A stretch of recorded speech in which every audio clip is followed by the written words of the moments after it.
veut être belle, qui veut être viril en tant qu'homme. Ce concept est pour vous. C'est un concept qui va t'aider à avoir du leadership sur ta vie, avoir du leadership sur ta famille, avoir du leadership sur ton travail, avoir du leadership sur ton quotidien. C'est un concept qui ne laissera pas le mal être gouverné ta vie. Moi, je l'ai épousé il y a 6 ans et ça marche bien. Ça marche pas seulement bien pour moi, ça marche bien pour ma famille, ça marche bien pour mes passions, ça marche bien pour toutes les personnes que je rencontre au jour le jour. Vous êtes prêts? Ok, mais avant, comprenons exactement de quoi il s'agit. Nous parlons de vous et moi. Next. Nous parlons de l'être humain. L'être humain. Qui se sent humain dans la salle? Qui est un humain? Nous sommes tous des humains. Qui dit être humain dit un corps debout avec 2 pieds, 2 mains. Et quoi d'autre? Quoi d'autre? Oui, les seins.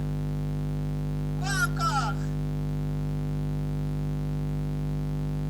La tête, la bouche.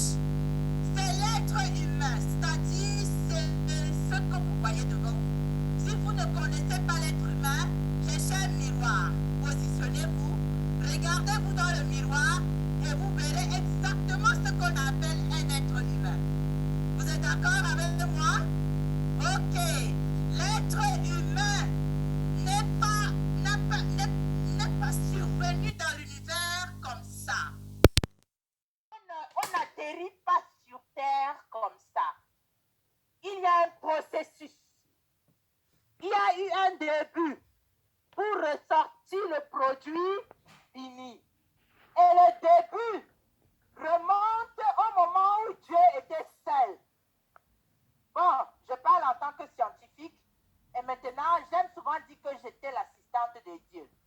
C'est moi qui parle, donc ça n'engage que moi. Ok? Alors, au départ, il y avait que Dieu. Il faut comprendre l'être humain pour comprendre comment vivre longtemps. Pour comprendre la programmation.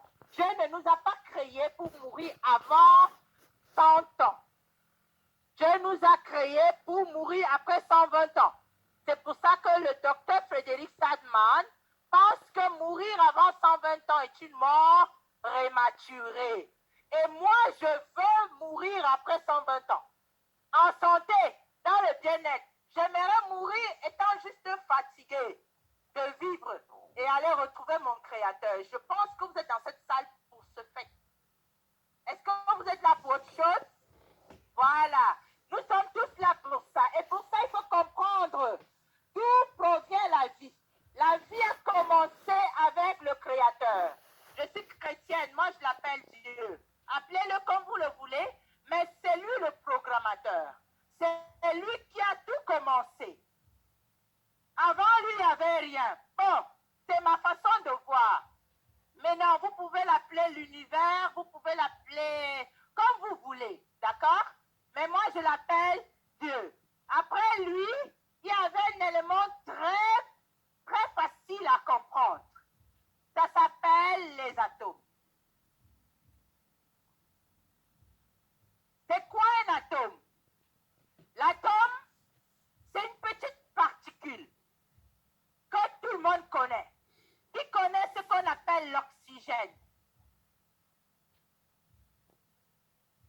Ceux qui ne lèvent pas la main, vous ne connaissez pas l'oxygène. L'oxygène, c'est ce qu'on respire dans l'air. Il y a normalement 21% d'oxygène dans l'air qu'on respire. Et nous avons besoin de l'oxygène pour vivre. Sans oxygène, il n'y a pas de vie. Et l'atome que tout le monde doit connaître, c'est l'oxygène. Il y a d'autres atomes, le sodium, le chlore, le magnésium. Tout le monde comprend, non? Pas besoin d'être chimiste. Et l'atome est représenté comme tel. Un noyau dur et il y a des électrons qui gravitent tout autour. vie tout autour crée un champ magnétique. Un champ magnétique qui crée l'énergie. Et cette énergie est souvent en mouvement. Et quand il y a mouvement, il y a ce qu'on appelle le déplacement d'informations. Ne vous cassez pas trop la tête.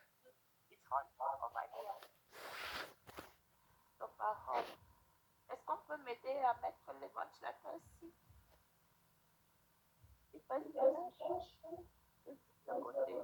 Est-ce qu'on peut applaudir pour la salle?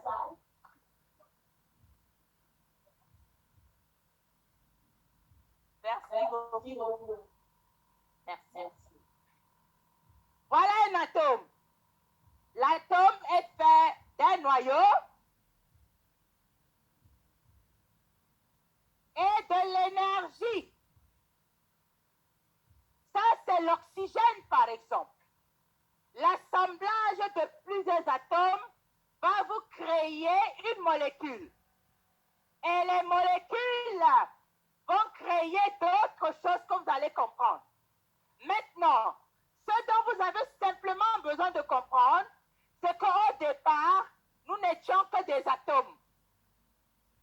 Et les atomes se sont assemblés ensemble pour créer une cellule.